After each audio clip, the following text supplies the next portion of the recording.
So today is the third of our meetings entitled What's in it for Planning History, with the question, how could a look at water give new input, new insights, new approaches, maybe even new methodologies to planning historians. And the reason why, at least I thought it was interesting and important, is that water is a system that needs to be planned, or is often planned, for the bad and the good, whereas we often do not think about water planning in a way that is necessarily taken into account by planning historians. Yet when we think back about the very first issues of health, for example, polluted water, diseases carried by water were one of the main reasons for bringing planning history into existence. So that's why we wanted to have these presentations, inputs by people who are closely related to water, who have water at their heart, I would say, and then engage in a conversation with colleagues from the International Planning History Society, who will give the first round of feedback. So Stephen is here, Tian Chen is here, Kai He is here, I'm here. So let's see who wants to give the first group. Matteo sitting next to me. So these people can be the first to respond, and then we'll open it up for the entire group to ask questions to Matthias. So I'm really delighted to present Matthias today, who is a fellow UNESCO chair. We were together in New York for the UN water meeting, and we did sign together a number of commitments around water. So this, for me, is also one attempt of making these commitments, this idea that we need more capacity building towards water, more awareness of water in all disciplines and not just in water management. I think this is also a way that we can fulfill this commitment, Matthias. So why don't you start by saying more about your UNESCO chair and the changes you've just been making with the new assignment, because I would get it wrong.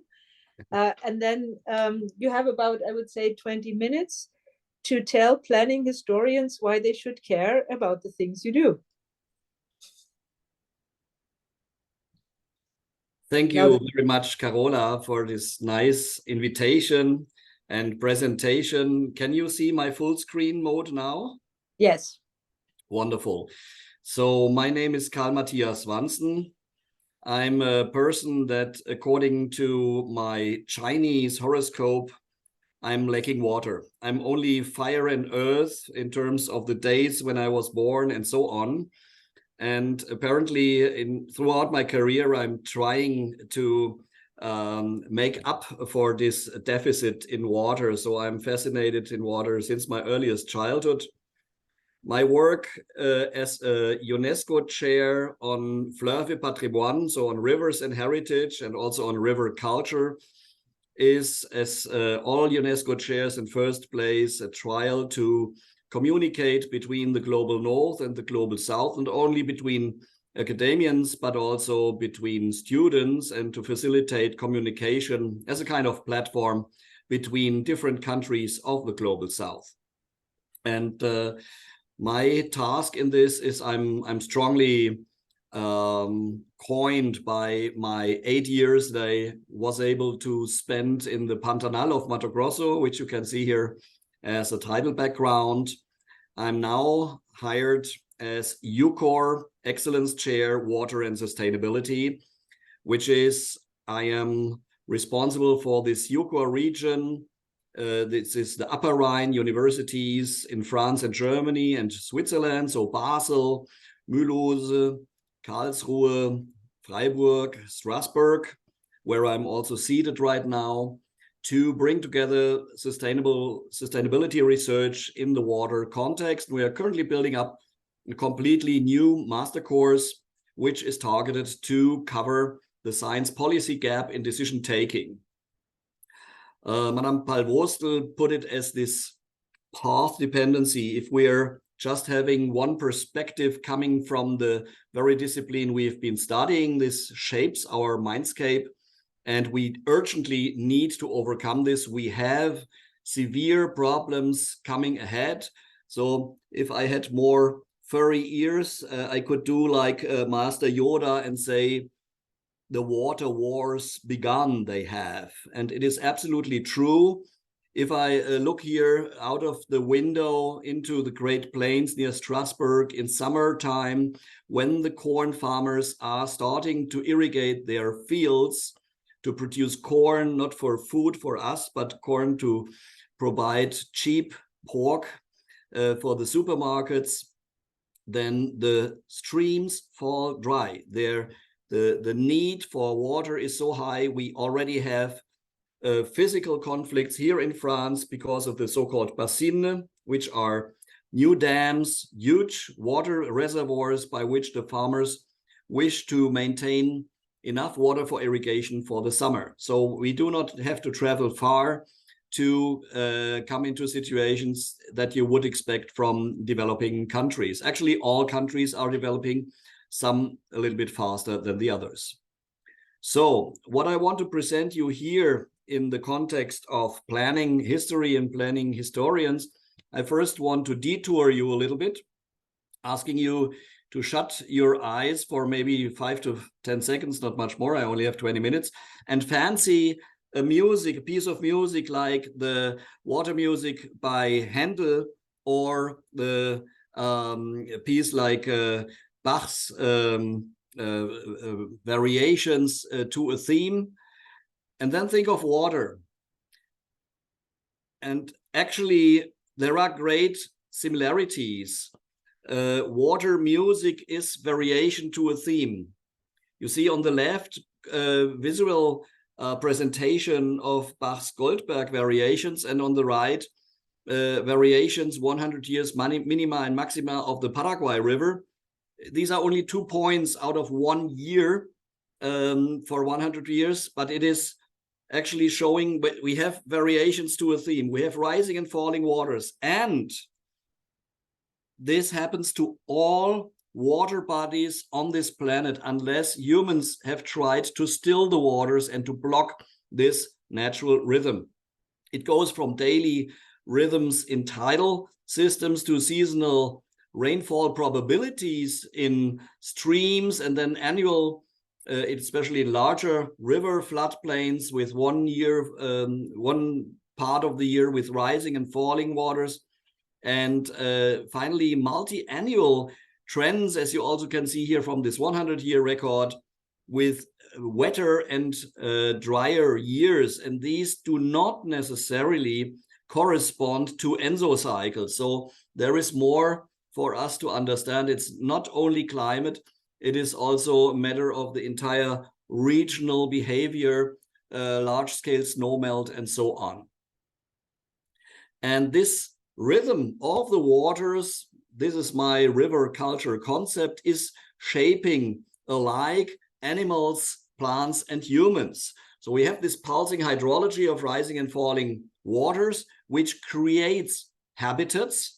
Don't forget that whatever plain you ever have seen on planet Earth, unless it's made by humans, has been made by water. Even in the dry deserts, these large plains are water-made. So we have a dynamic of habitats. Water is at the same time building up and destroying habitats, and it is at the same time providing resources, but also risks. And the timing of those and the match, how life cycle strategies match with these rhythm of opportunities and risks, is decisive for our success. So we have strategies to use these resources. I have here depicted this as a fishery pasture cycle, for example, in large river floodplains we find all over the world, and then risk avoidance strategies. Have you ever heard of a flood catastrophe in Manaus? No? This is quite surprising, because annually the people in Manaus are suffering a flood catastrophe of 10 meters or more. Huge areas of Amazonia are flooded, but nobody gets hurt because the people are adapted to this rhythm of the waters. And that is something I think we either should learn it from the people in Amazonia, or we can learn it the hard way as the people in these areas that are now suffering flooding catastrophes. So adaptation to hydrological rhythms is key. The river culture concept begins with this point that we have to reset our values in river ecosystem management. Rivers have a big problem. Rivers are long. This does not at all correspond to our human imagination of territory. A territory is ideally round, and the king sits in the middle like a spider in the web and can easily reach the other areas. If you look at the territorial development of France, for example, it's a perfect example. It's called the hexagon, but actually the perfect would be round and Paris in the middle. And the rivers are flowing across these territories, or even worse, they may be the divide between two territories, which may lead to severe wars, as we, especially now here where I'm sitting in Strasbourg, have encountered in the past centuries. So we have to take the river as a whole. And I was asked recently for the press to make just one statement. And I said, make our catchments great again. This is the last point of this fifth year. Political management at the river basin scale replace the expression of territory by hydrotory. This is very important. I think for you as planning historians, this is essential. The second is adapt human activities to the rhythm of the water and not vice versa. What we have been doing in the past is trying to control. The Chinese history and cultural history has remarkable elements of controlling water flows with the giant Grand Canal of China and others. But we have to acknowledge that this activity has its limits. And especially now with climate change, we must acknowledge that certain areas have to be abandoned. In the Netherlands, people from Rijkswaterstaat go from door to door and explain the flood risk map to all individual people, so they can accept that they must not stay there in the next 10 years. In other places, it is still deficitary. For example, in Spain, large areas of La Mancha, so the greatest wine-producing area of the most important wine-exporting nation of the world, they say there will always be water. We can desalinate water. We can detour water from the Rhone River. You should see the French colleagues rolling their eyes when they suggest this. We have to acknowledge that climate change and physical changes on our planet are greater than our human capacity. And the bigger we are planning these engineering projects, the harder the feedback will be. So it's better to adapt to this rhythm. How can we do this? I am making two different proposals. One is to look how humans have already performed this successfully in the past. This is traditional ecological knowledge, and how to transfer this into modern management. And I will give examples for this. The other is copy nature. Almost 3 billion years of trial and error of research and development by Mother Nature. We are looking at, for example, here these houses on stakes, reconstruction of 7,000-year-old buildings at Lake Constance. And if I look at ants, they are doing exactly the same. They're just putting their houses above the waterline. We tried to analogize and to study this context worldwide. So there are globally similarities in patterns, processes, and threats, but also in initiatives. And the book River Culture is free. It is for you. At the end, I will show this flash code again, so you can take time to download it. 900 pages, almost 30 river studies worldwide, how people are living together with their rivers, what is the threat on this culture of the river and how can we better integrate it for management. I will give some short examples from here. Religious, spiritual relationships. For us Europeans, freshwater is automatically bad. You cannot just lay down in a lake, open your mouth and drink it unless you live like me at the border of Lake Constance. There are very few examples. On the other hand, for the people in the I would say, Andean communities with this Pachamama approach, there is a homology between the life cycle and the water cycle. So you're born at a little raindrop, then Apu in the mountain is deciding whether you're reborn or not.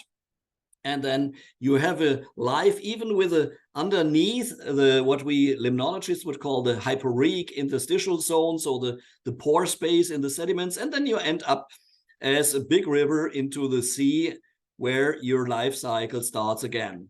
And we have also traditional uses like the Viking ship architecture that has found its way in the year 1000 very unwillingly to the French by the invasions of the Vikings and Normans. And these ships were later reconstructed to carry salt upstream the river. And in the end, today, there is a big ecotourism, but also is an ecological political movement. So this remontée du sel, originally carrying salt from the sea to Angers and Lyon, and Orléans, pardon, is now making different stops, and there people are initiated to the idea to transform the Loire River into a juridical person, and the Parlement de la Loire is such an attempt to integrate this. So we tried to develop a typology of cultural practices in accordance to what Ramsar has already built up for the wetlands in general, and it's either habitation or transport, or then primary use for agriculture and so on, secondary use, and finally know-how. We see that this is a very important, not only a kind of object for conservation, but also a tool for better sustainable management, as I show you soon. But we also have problems because when these primary, secondary use strategies are conflicting with nature conservation. So what should we do? In the Pantanal, just recently, a few weeks ago, a law was issued that traditional fishermen is forbidden. Fisheries are forbidden for the sake of conservation. With this tradition interruption for 5 years, we will lose all the knowledge of the traditional fishermen, of the native Indians, and so on in this area. So this is a very worrying development. And of course, the idea is to save and to protect before to destroy and later try to repair or to limit. If we look at the human development from the river's perspective, it starts very locally with the exploitation of individual resources. Then it ends up in interactive multiple stressors, because what we are doing today is interacting. The rivers are getting hotter, and at the same time, the number of diseases is spreading, and the morphology of the rivers is not adequate anymore, which is not exactly an official plan to destroy nature. There is no dictator that says, do you want to kill all the migratory fish in the world? But unfortunately, the result is exactly the same. Our way of life is destroying the functioning of our riverine life support systems. And this is absolutely dramatic. And it means if we want to survive as humans, and not only the other species, we have to adapt, and we have to do this quickly, and we have to do this in a way that society may accept it. And the river culture approach is precisely about this issue. But at the moment, we are really facing very unpleasant facts, such as only 1/3 of global rivers are still free-flowing. And global freshwater biodiversity has been reduced from 1970 by 84%. If we look at the large fish like this Siamese giant carp here in the upper picture here. We are down to 5% of what we had in 1970. And I remind you that in the 1970s, most sturgeon populations, most salmon populations were already extinct, for example, in the Rhine. So we have what I call a biocultural meltdown. Certain species traits or characteristics of animal and plant species are just not compatible with how humans are living. And you all know that.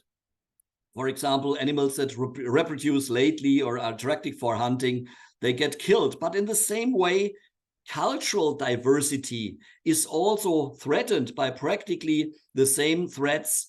So if you have low economic return, or if it takes a long time to learn a certain practice, your culture is doomed to death by our everyday life, by our business as usual. By the way, I pull out my credit card and pay in the supermarket.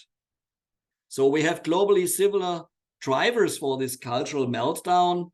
It's river training, it's pollution, spatial conflicts, but also now, of course, climate change and other effects. So this is working together, and it is taking an enormous speed, and moreover, it all acts in a synergetically, and we see especially in developing countries an enormous speed of cultural losses. This is often within one generation or between two generations that techniques and knowledge are just gone. Plastic, for example, my PhD student in Kinshasa in Congo Democratic Republic has just shown, is speeding up this intercultural loss because people are turning away from the river. The Hidrovia, 700 kilometers of the upper Paraguay River are planned to become straightened and deepened for soybean transport, again for our meat production. This would at the same time produce enormous drying out of this floodplain by lowering the water level, increase of fire, and destruction of the natural functions of this wonderful ecosystem. Another example, urban hydrosystems, lakes, rivers, streams in cities. They are becoming either straightened or removed. Wetlands are competing with human settlement areas, and 80% are gone worldwide in the open field. I would say 95 to 98% in cities of wetlands have been gone. I'm living here in Strasbourg, and all the city parts are called Au, which means floodplain area, or Sumpf, or whatsoever. So the names still remind of these wetland areas that have been removed in the past centuries. And the problem is that when we want to tackle these problems, that what you see in red here, the classical urban hydrosystem syndrome, is just a small tip of the iceberg. It is the biophysical aspects of it. The social aspects here shown in yellow are hardly ever considered by the engineers. So here is a lot of interdisciplinary approaches needed. And cultural connectivity helps to manage nature better. Here is a negative example from France to show how it should not be. The Sélune Dam has been, or two dams have actually been removed to increase the migratory pathways for salmon. Very good. But the government did not communicate adequately with the population, which was very bad. So there was a kind of Révolution Française resulting in that people did not only block this project, but they blocked the dam removal projects all over France.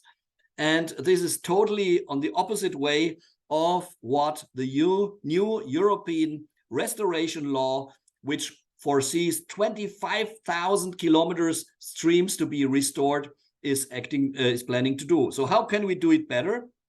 Either the population moves, and then ideally the government takes over these ideas. It's what we see with the community-based conservation initiatives. My PhD student Vasavil is studying in India, especially in Kerala, where the government is really absorbing what the population is delivering, or we have a top-down approach, as in China, with a river chief system or lake chief system, what Yijin Kao has been studying in detail, where the government has simplified this dispersal of responsibilities into the hands of one single person, and this has resulted in the removal of putrid waters within 5 years. Or we have the ideal match, society meets government, as we have, as I have shown you for the Loire already, but also the ISA or the Manuel project in Brazil. Last slide, or almost last slide, we need to pick up the people where they are, and so far we need to know how, what do the people feel about their river. And Yijin is currently producing a global interview. We have now the first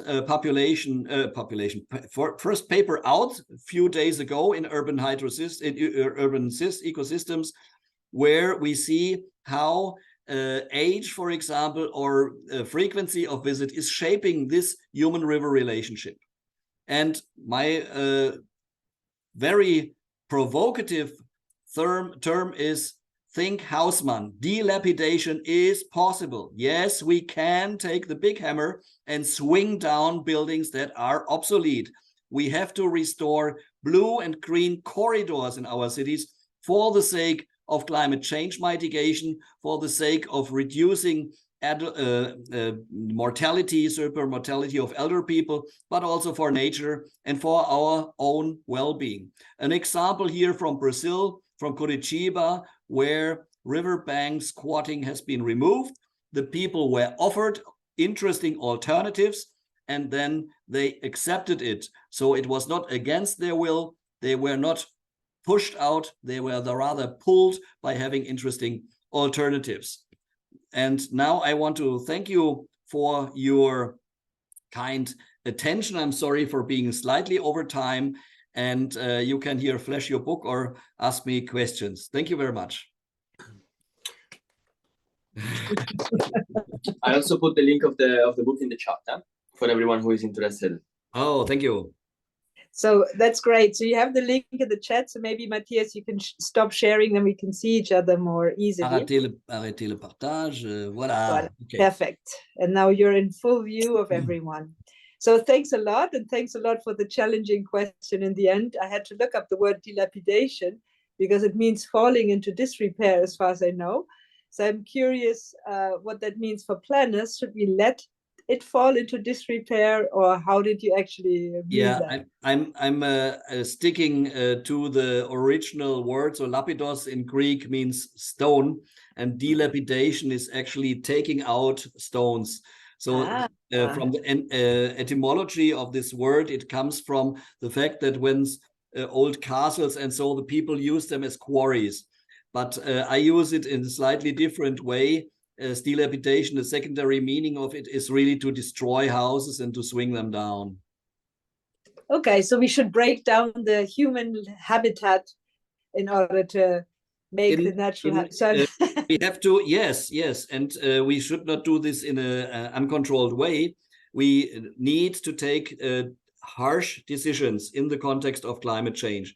We can either continue to have 20% additional mortality of elder people in Paris during the heat waves, or we decide to bring down some houses so the fresh air can come in. We have space for evapotranspiration, blue-green spaces, and so on. Of course, we need a lot of water for this, and we have to find this water. Cities cannot continue to be deserts that are sucking the groundwater of the diameter of maybe 50 kilometers in the surroundings. Yes, and so what you're arguing for is actually a water-based planning approach, which in my opinion would be quite different. I'm going to turn, so Stephen, you might already want to turn on your video, hopefully that you're up for it, because I'm going to turn the floor to Stephen in a second. So the point is really, and I would completely agree, so let's see what Stephen has to say about it, but we need a water-based planning. And we could, as planning historians, look into the role that planners have given to water in the past, whether they have thought about it or not, and with what values or in what culture, whether it has been mostly about restraining water or how we've done it. So I think there's plenty of new research that could actually be done around those lines. But let's see first about what Stephen has to say. Hello, everyone. Thank you. Maybe I should have introduced you first. Sorry, Stephen Ramos is joining us from the University of Georgia in the US, getting up very early. So thanks a lot for that. My pleasure. My pleasure. Thank you, everyone. Thank you, Carola. Professor Wantzen, I enjoyed your presentation very much. I agree that I think this paradigm shift is essential. It's what both you and Carola do with culture and addressing culture is fascinating. It's, and so because I'm thinking about the United States history with regional planning, a lot of these issues resonate with what was discussed here 100 years ago in the 1920s, which is to say, taking ideas of regionalism from France in particular, and sort of through Scotland with Patrick Geddes. Here it was determined that river basin development was the way to address regional development, right? To sort of reduce the metropolis and the overcrowding there, and try to take those activities and move them out into the region.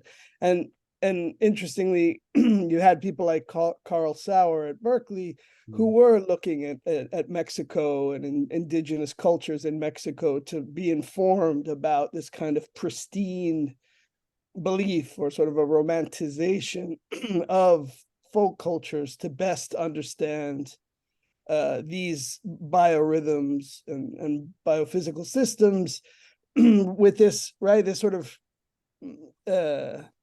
somewhat problematic, actually, naturalization of indigenous cultures.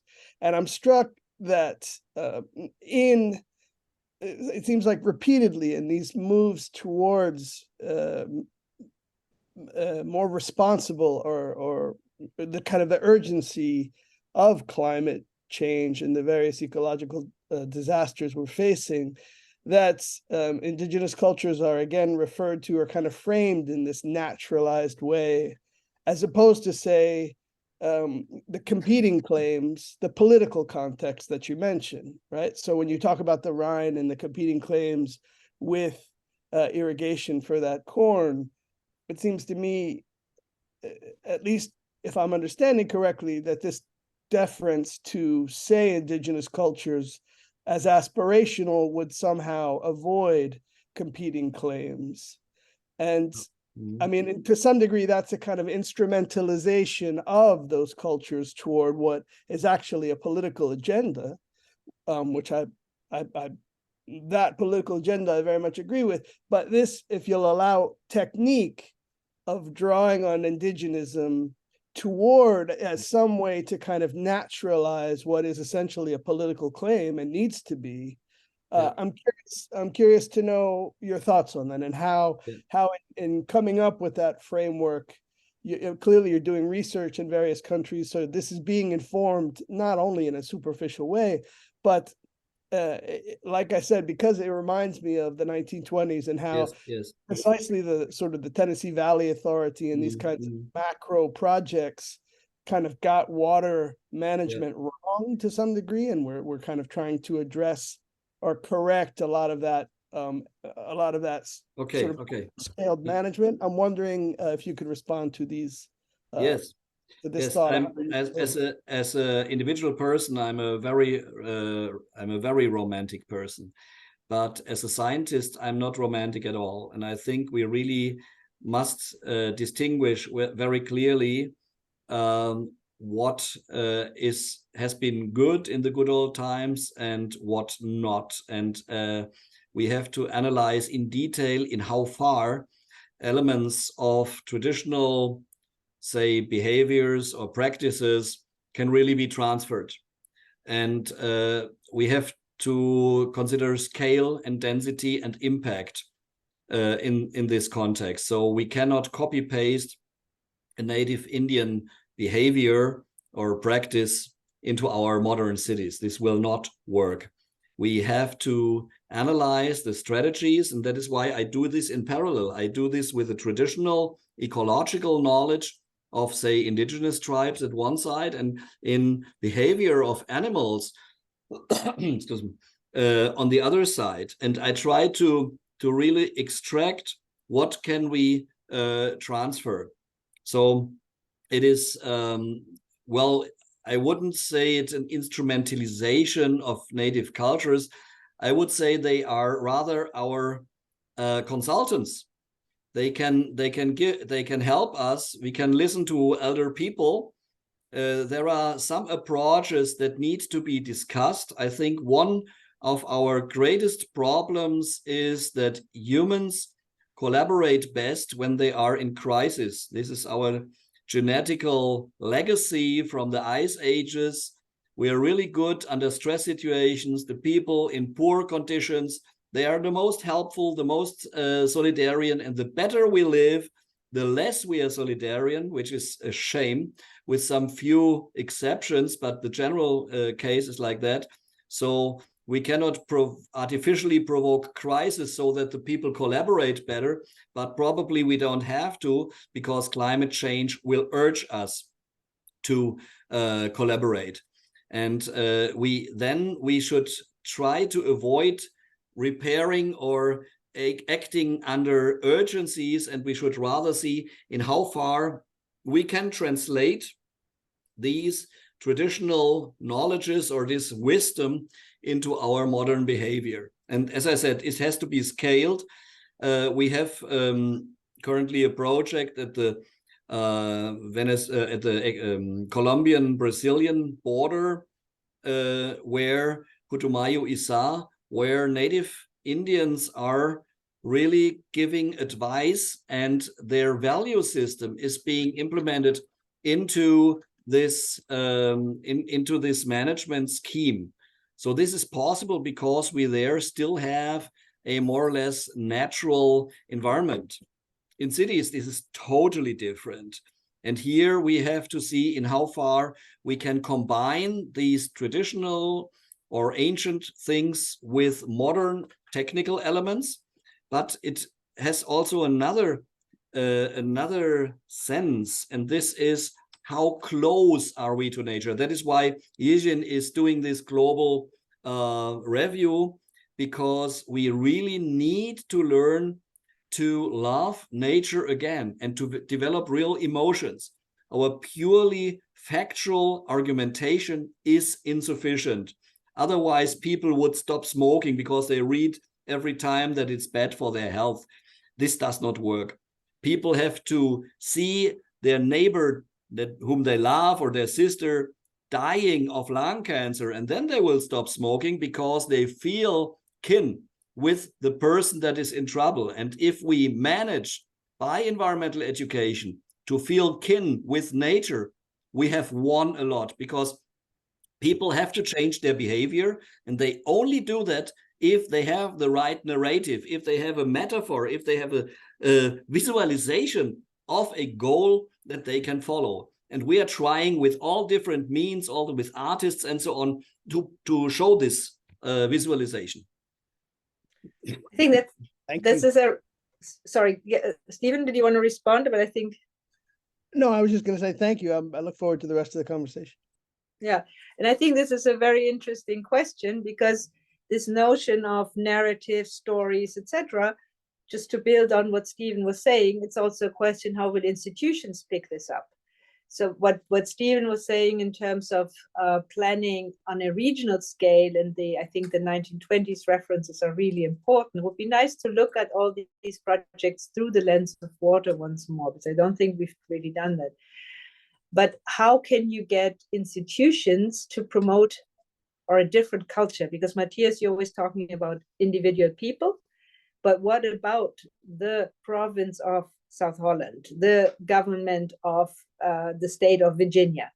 So those they have different time spans, and they are not really having feelings. So somehow this culture needs to be translated into master plans. Mm-hmm. I have given this example from the Loire, where this traditional mixture boat architecture, salt transport, and so on is now a vehicle to advertise a Parlement de la Loire to establish a legal status for the Loire River. I think this is a nice example, but I go beyond this. For me, it is important to understand that sense of place, sense of time, cultural identity, these are important triggers for supporting these movements. This can be belief, as we've seen in some parts of India with the Sikhism, where the entraide, the helping each other, has been at the origin of finding syndicates that are collaborating to restore streams, to abandon artificial fertilizer, and so on. But this can also have other dimensions. But I think that this is, I am defending my river because I'm feeling Rhenish or Danubian or whatsoever, Amazonian, then this can really help. And we were just yesterday, day before yesterday, having a meeting with different groups from Latin America, and they all want to have an international commission for the protection of their very catchment. And this cultural identity, in my view, is a very strong arm to develop these ideas. And this can work in cities as well. We have in Zurich, in our example on stream daylighting, where we have made a global review on how people have brought streams that were buried for canalization means 200 years ago. And in Zurich, we have the Quartiersvereine, which are the associations of the parts of the city. They are very strong and they have this identity and they mobilize money. They talk to the politicians, or the Isar example in Munich, where the people are proud of their river and they really want to have this river back in shape, and they made it. It's one of the most world famous examples for river restoration in cities. I think Matteo wanted to intervene. Yeah, well, not yet? No, not yet. Exactly. Okay. Sorry. Well, then there's a question waiting for you. But maybe, shall we hear from Tian Chen first, what your thoughts are? So Tian Chen, tell me what university you're at right now, because I'm losing track. Yeah, right now, I'm still in the East Normal University in Shanghai, but I will soon move to Shenzhen to work in the Harbin Institute of Technology. So it's a move.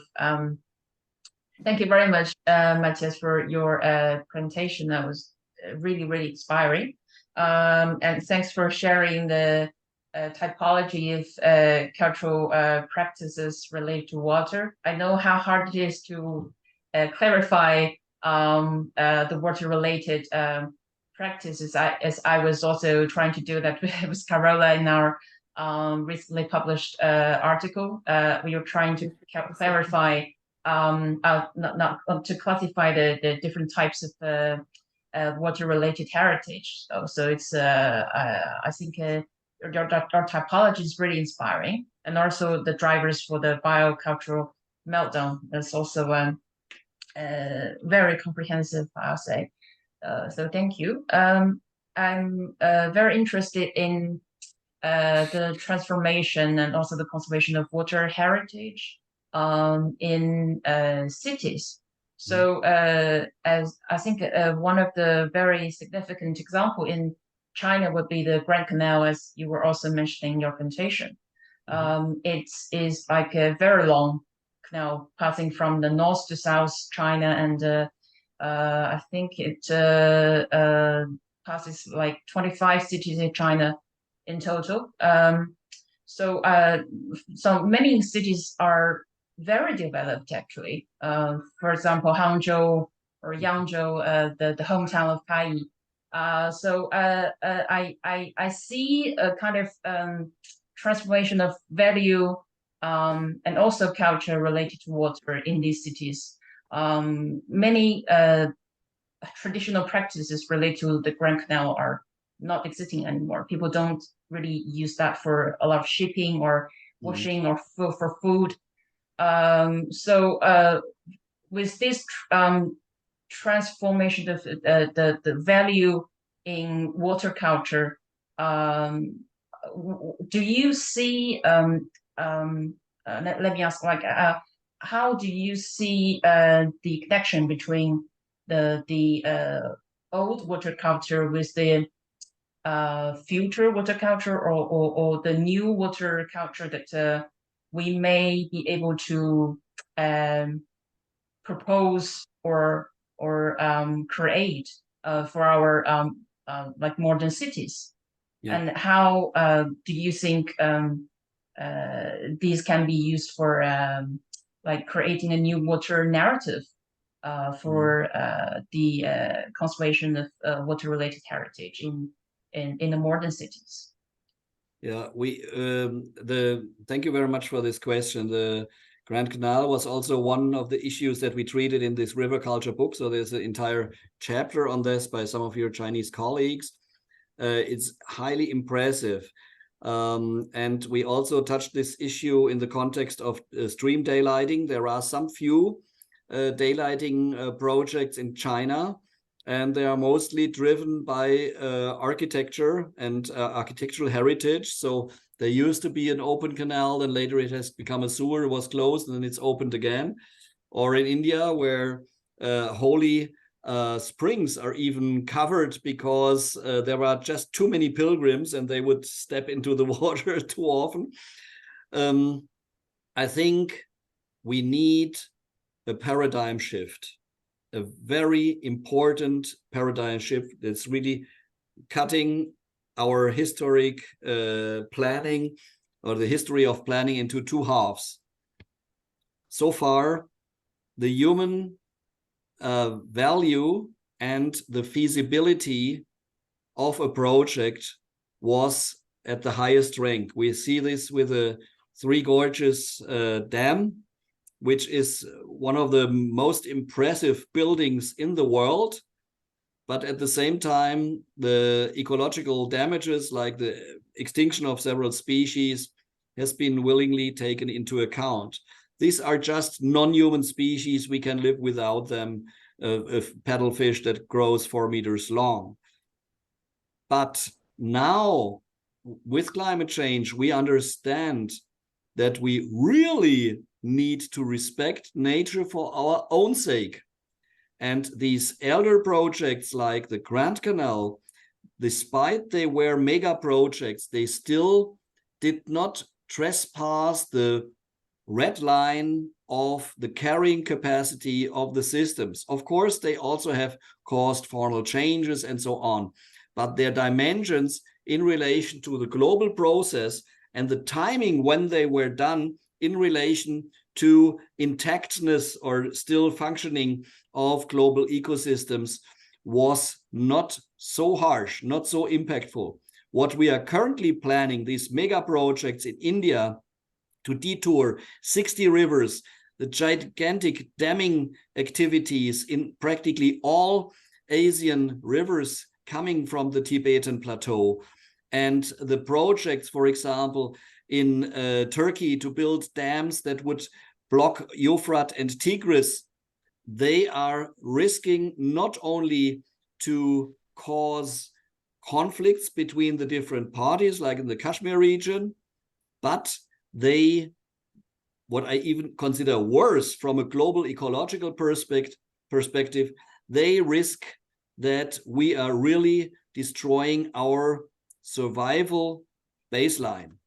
We are harming ourselves. We do not kill each other right away because of a water conflict, but we are killing our future. Yeah, what is happening at the moment in Russia with the development of large rivers, with the transformation of landscape that has been frozen so far and turning it into agriculture, which will release enormous amounts of carbon dioxide, what has already happened in Malaysia, for example, with a drainage of 20 meters deep leaf peat in the peat swamp forests, yeah, for our oil. Yeah, the plant oil by palms is the cheapest product in the world, and at the same time, it has the highest impact on terrestrial ecosystems. So we really need a paradigm shift and say, until here we can go, but not farther. But the problem is, in this context, the very well-known good old tragedy of the commons described by Aristotle 400 years before Christ. Everybody says, oh, just this little bit, yeah? I know this. I have a handicapped child, and very often SUV, or as I call them, USV, an ultra-stupid vehicle, is parking on a parking lot for handicapped people. And they say, oh, but I'm only staying for 5 minutes and buying another pack of cigarettes. Yeah, but I'm blocking a handicapped person. For my own sake, it's just a little bit, but for the rest, it is a big impact. And this is happening with our entire behavior. So we need a new global solidarity that includes nature as our not only partner, but the really nature we are depending on. And the longer we ignore this, the higher the cost will be. At the same time, the costs for ecosystem restoration are skyrocketing, and the capacity of nature to equilibrate our mistakes is decreasing with ocean acidification, with the loss of the last headwaters because of this stupid drainage in agriculture, and so on and so on. And we get your point. I think it's an excellent point. And let's see, I know that Kai and David are in the same room. Maybe Kai wants to give some feedback, but I know that David will also have certainly comments on several of the things you said. So Kai is a postdoc researcher in Delft. So maybe you can take it away, Kai. Yeah, okay, thank you. Thank you for Carola to organize, and thank you for Karl for this great presentation. It's interesting for me to see that you start like from cultural connectivity between humans and the landscape, and then you show us like how cultural connectivities can help, and then show the your comparison between China, India, and other approaches from bottom up, top down, and also the interaction between government and the community. And I found it's quite interesting in your one of your slides. You say that from a planned intervention in this kind of coastal wetlands or riverine, we can have some kind like expected risks or damages or this kind of let's say negative intervention to the natural. So as you we say like for example in history planning like urban or urbanization, whether it's an urban planning or rural planning or something, it somehow infects or affects the area, like the water area or the river cities. So how can you see this kind of cultural connectivity you mentioned, especially in today's presentation, can help or can reduce this kind of negative influences during this kind of a planned intervention in, for example, planning, like planning of water areas? Yeah. If your sister falls ill and you are a donor person for a kidney, you would not hesitate a minute. If a totally unknown person would ask you, would you give me one of your kidneys? Would you do that? So I'm coming back to this kin-non-kin relationship. So we really have to learn that Mother Nature is really our mother. And we would do everything for saving our mother, because we know our life, it was given by this mother, and it still needs this mother to survive in future.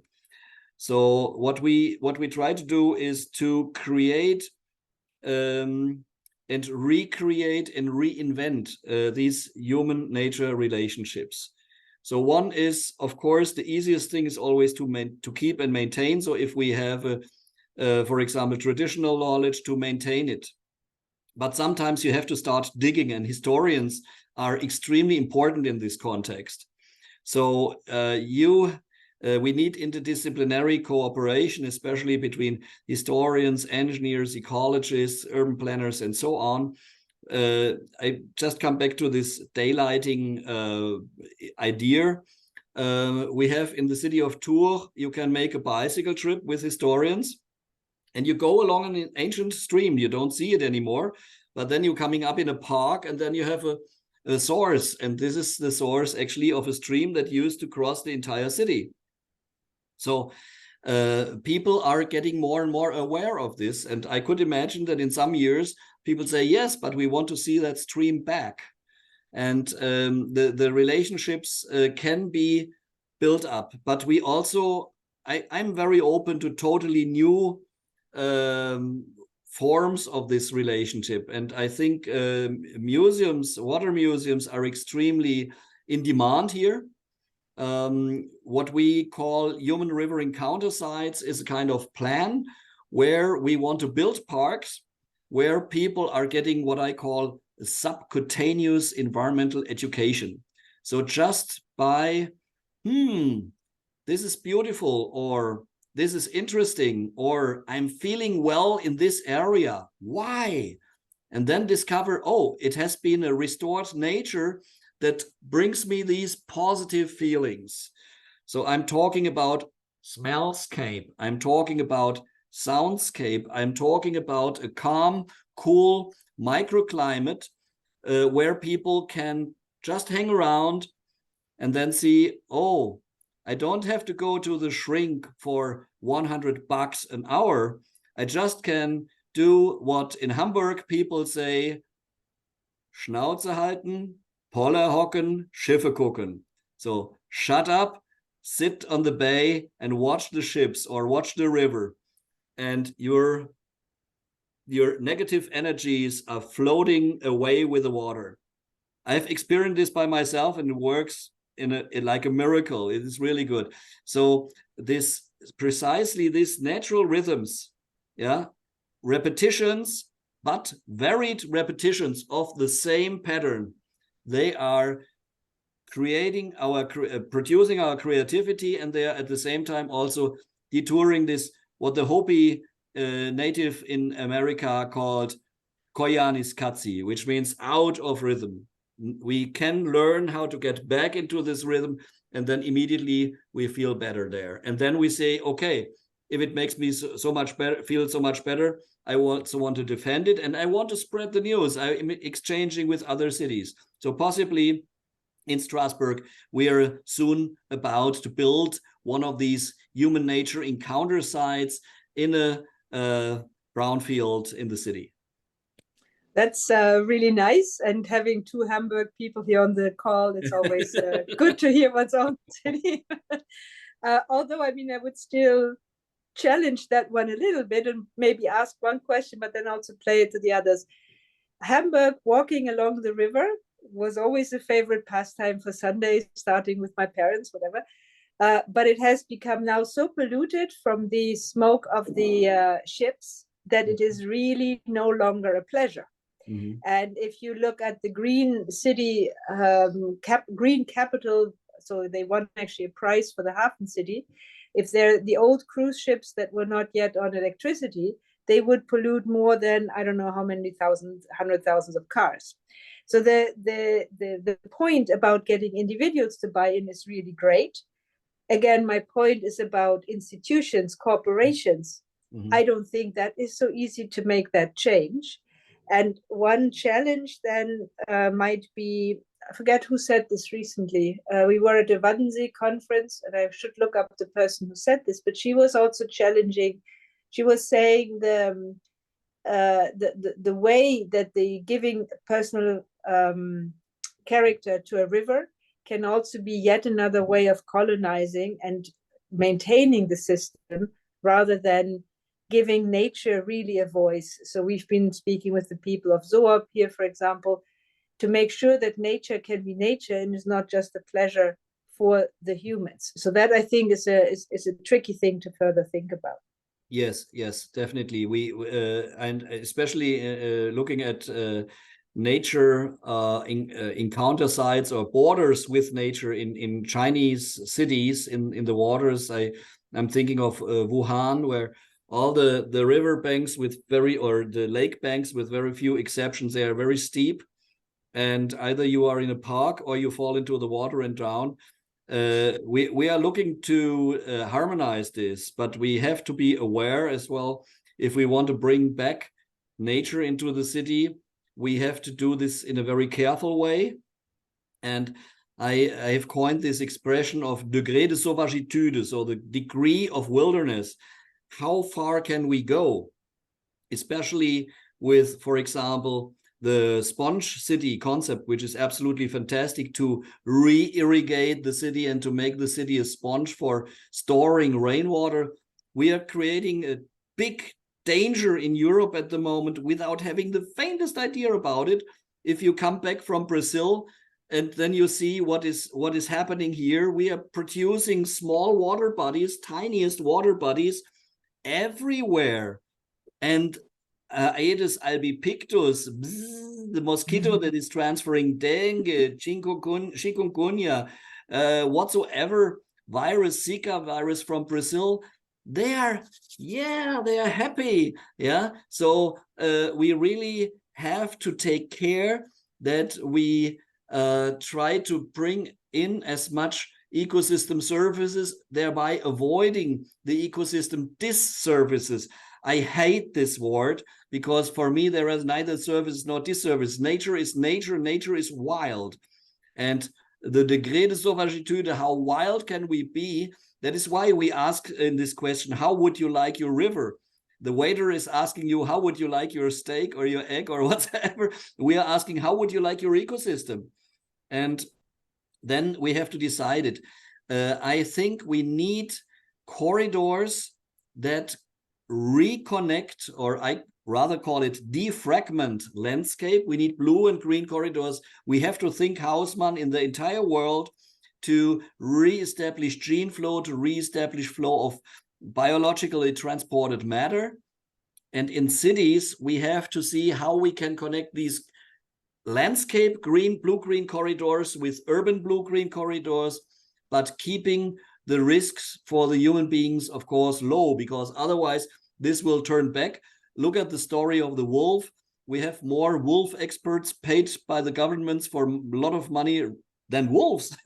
So it is really it is difficult, and this can result in a kind of what is it called, biophobia. Yeah, I'm referring to the paper of Gaston and Soga, who have been published a lot of work on ecological psychology recently, and they have studied in detail how this biophilia or biophobia can be produced.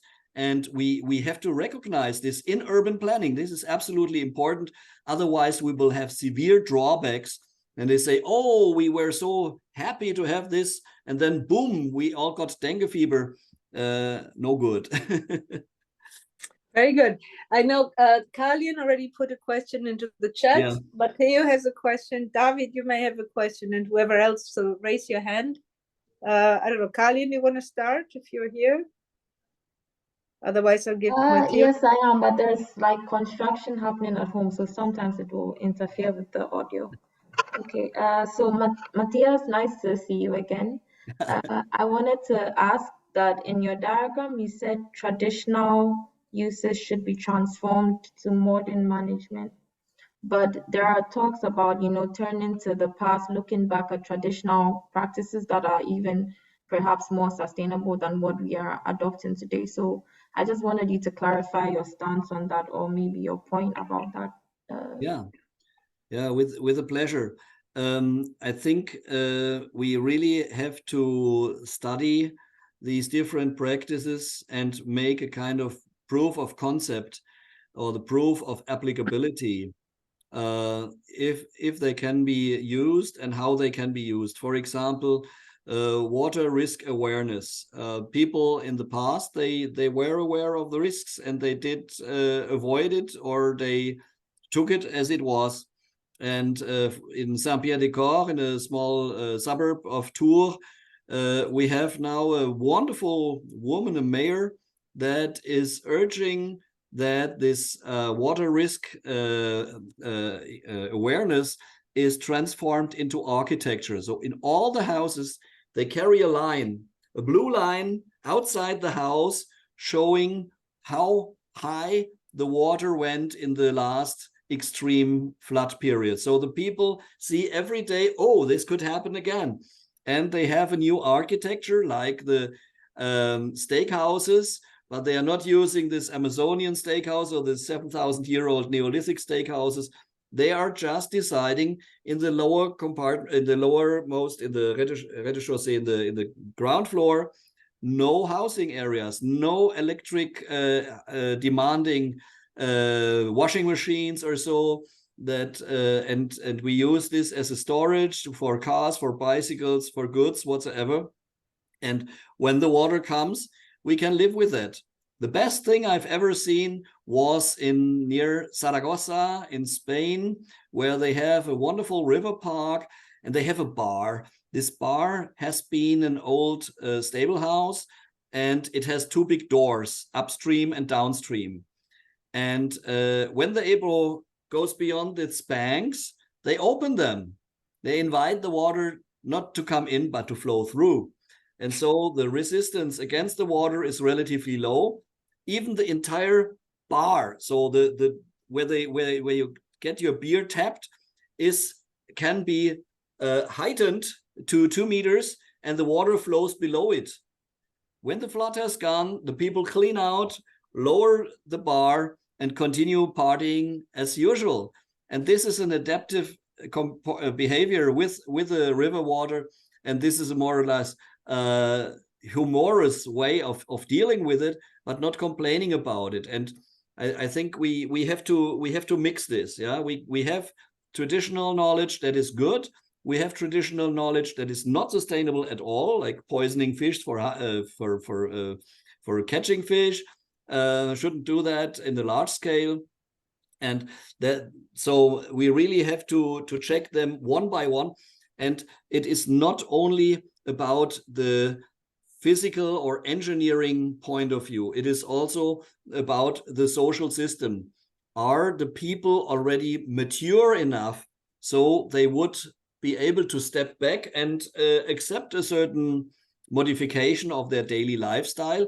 Or are they still in this life cycle where you have air conditioning 24/7 and can control your entire environment?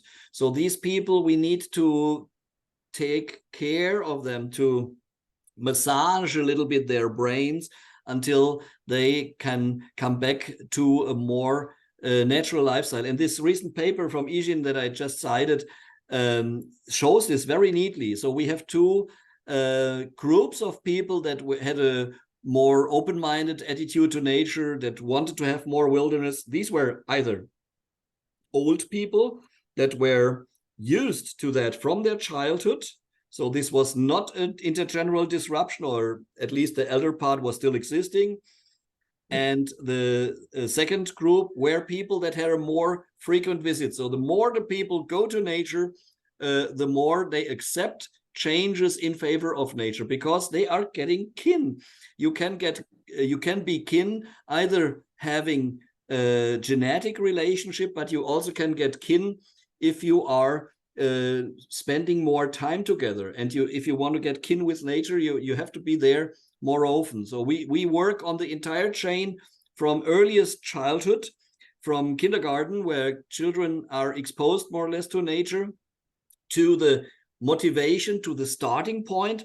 What is bringing people to engage themselves, to take part in an NGO or another movement? And then the maintenance of the movement, which is also very important.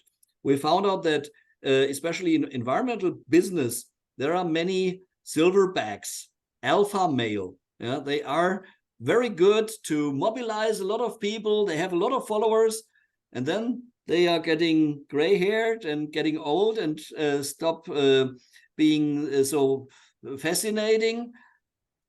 And then it levels out, it dies off. We have the case of the fantastic Mamirawa nature reserve in Amazonia, one of the biggest nature reserves in the world, which was one of the perfect examples for sustainable management by the population. They all shared everything, and now it is catch as catch can. So I rather kill the last pirarucu before you kill it. And this is the tragedy of the commons time and again. So we really have to be aware how to develop this momentum and how to keep the momentum. Which gets us back to the questions of institutions and tools and laws. So unless it's written into permanent structures and not just carried by people, it won't work. But let's keep Matteo first. Yes? Yeah, I have a couple of questions, but let's start with one, and then because I also want to give other people space to answer the question. So like, I saw that in many international institutions now, like the World Bank, the UNESCO, there is a general thought about turning back to traditional practices. Maybe I should come a bit closer. Mm-hmm. Turning back to traditional practices, which is, it can be nice, but at the same time, those practices have been made by people who, for generations, have been systematically put aside by scientists, planners, decision makers, and so on. No? So I wonder about, well, first, what is your experience, Matthias, when it comes to deal with, collaborate with native people, spokespersons, communities that bring on their values, and how it can work from, like, with you, that coming from a very, like, let's say, Western institution. And the second one, and this may be a question also for planner historians, is how can we be sure that this time we are going to create partnerships that are really collaborative instead of another form of exploitation? Yeah, to your first question, you're absolutely right. There is a lot of lacking trust. We really, it is logical, especially with native people.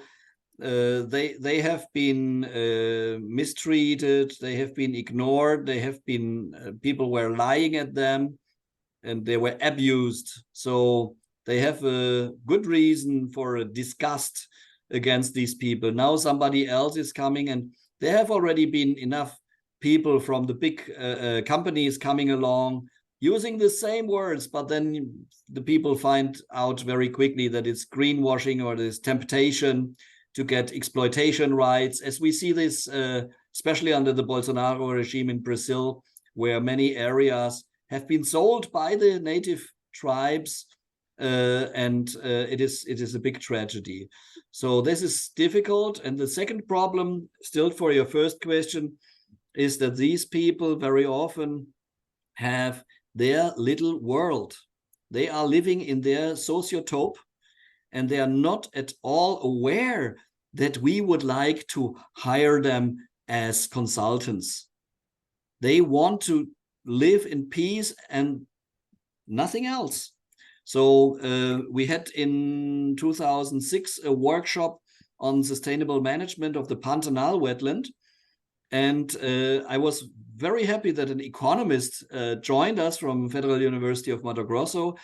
And they said, for example, these people have no idea about the value chain. So they are risking their lives, taking out an entire nest of killer bees. They risk to get stung to death. And then in the end, they sell you 1 liter of honey for $1. And that's absolutely not the price. They can't even calculate their investment costs.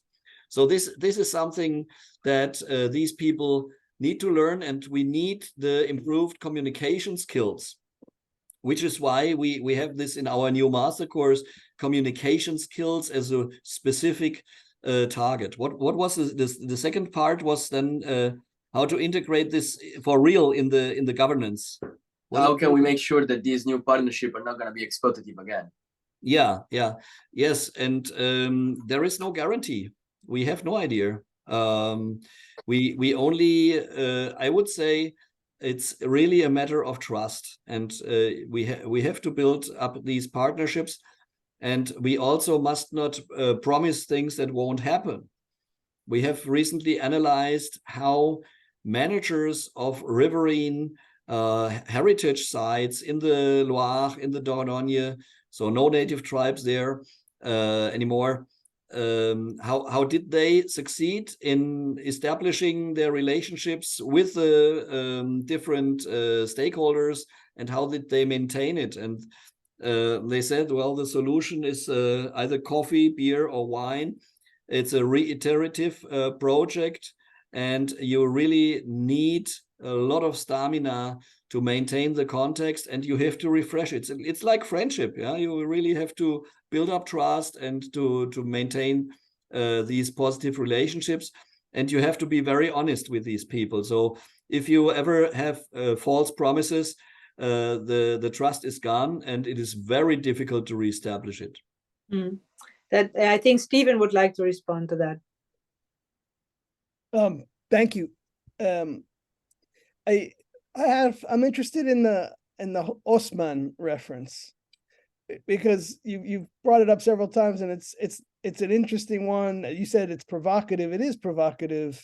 You don't generally hear Osman brought up from these perspectives. And it reminded me of Paris 68, the beneath the pavement beach, right? This idea in terms of trying to sort of address urbanization in that way. But could you explain or sharpen this point a little bit for me? Yeah. Why you look to Osman as a reference? Yeah. It is Baron Haussmann is very debated in France. Yeah? The situation before Haussmann was quite chaotic. Cholera was spreading, fires all across the cities. The sanitarian situation was very bad. Most people know Haussmann as a person who made the Champs-Élysées and all these big roads and places like Place d'Étoile and so on. But few people know that he was actually the forefather of this canalization, which is today a World Heritage Site. I think Paris is the only city with a World Heritage on their canalization. There's a beautiful museum about it. Why I use Haussmann as a metaphor, because he really broke down large existing structures to restore or to design an entire city. And it was very daring. It was also, he went several times, he almost went bankrupt, and then the king still supported him, because it was also political change. We had the Commune, so the revolutionary people in Paris, and then with the restructuring the city more friendly for the military, it was easy to get all these people killed. Yeah, that's why there was a big. When I mention Haussmann in France, there is very, very mixed feelings. For me, however, Haussmann is the symbol for breaching conglomerations that have been growing in a kind of cancer-like way, and to re-establish function. So we need these corridors. We need to defragment our landscapes from the open space into the cities. And that is what Haussmann stands for. And we have certain chances to do so. My strongest ally are the REs. Munich Re and Zurich Re are the two biggest reinsurers in the world. So whatever insurance company, they are insured themselves, either in Munich or in Zurich. And they have excellent hydrologists, meteorologists, and so on. And if they say, stop, we won't reinsure this area anymore because of climate risk, changing climate risk, the real estate prices of these areas will drop. That's my big hope, that we can transform riverbanks into riverbanks again, and not into prime zones for buildings, for bank or whatsoever, insurance buildings, and so on. And we can transform parking lots with a changed driving philosophy of having an own car and rather having a service for transport. So we need less individual cars in the future. These riverbank car parks can finally become riverbanks again, and for me that's very good. But the essential thing is really breaching in order to make something better than before. I think this is going to be a very debated question, referring it to Hausmann. We might recommend Geddes, so this could actually be a call to all our colleagues. Give Matthias a better and less discussed reference, because I mean Hausmann is completely top down, as you said. It's military. It's anyway. But I think that would be an interesting discussion to have. I don't know if somebody else has a final question, because then I would like to make a few final comments. I don't know, David, or should I put you? Go ahead. Yeah.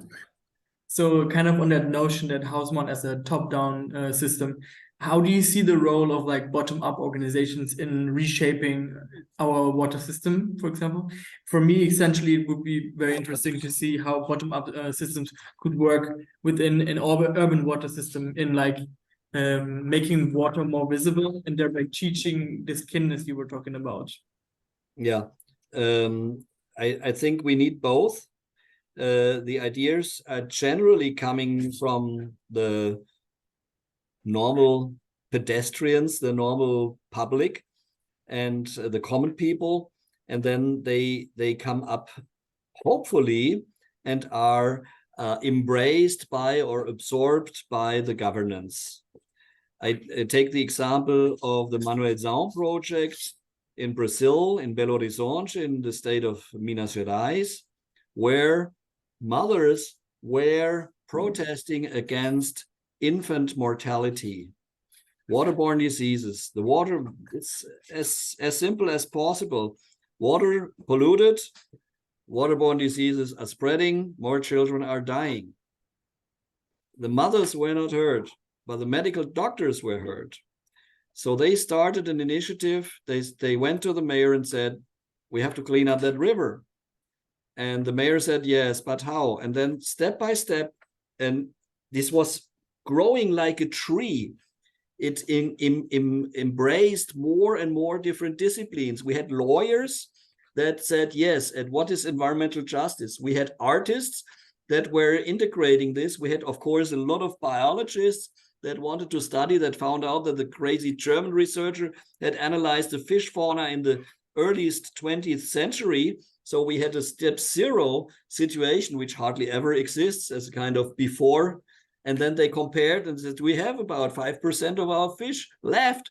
And today they are back to 80%, thanks to this project. And it was well documented. And there is a kind of movement that was brought from the mothers. And we have, I'm trying to study this in most different places of the world to see, do we find analogies? Can we copy mechanisms? Of course, the social situation is always slightly different, but I want, also in my new master course, I want to enable people to understand patterns and say, okay, I have seen something very similar here, not only in technical terms, but also in this, what we call social engineering. So how to transfer, once we have developed a nice idea, how to transfer this into a real project. And do not stop there. We must know why and how the project has succeeded or not.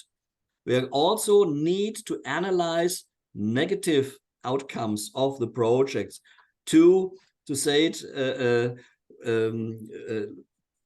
to fail better next time. Yeah. And I think this is a really interesting comment, Matthias, but we also should come to an end. It's an interesting comment about social engineering, because one of the number of planning historians' articles on social engineering and the ways that planners have, for example, put housing in specific locations, that planners like Moses have cut highways through American cities to take down the Afro-American neighborhoods. So on the one hand, you're calling for very strong planning. On the other hand, you are that kind of planning is one that has been long critiqued by planning historians, because that was the guiding belief in the 1950s, because it has been misused against people and also against nature. So I think there's a lot in this discussion that we should pick up and then rethink also for planning history. So I'm going to say a few words and then we should stop it there. So I just wanted to remind you of the kind of online open courses we have on water, like Water Works, Water System Design. I think Matteo put them in the chat. Mm-hmm. We have options to publish on it, the blue papers or planning perspectives.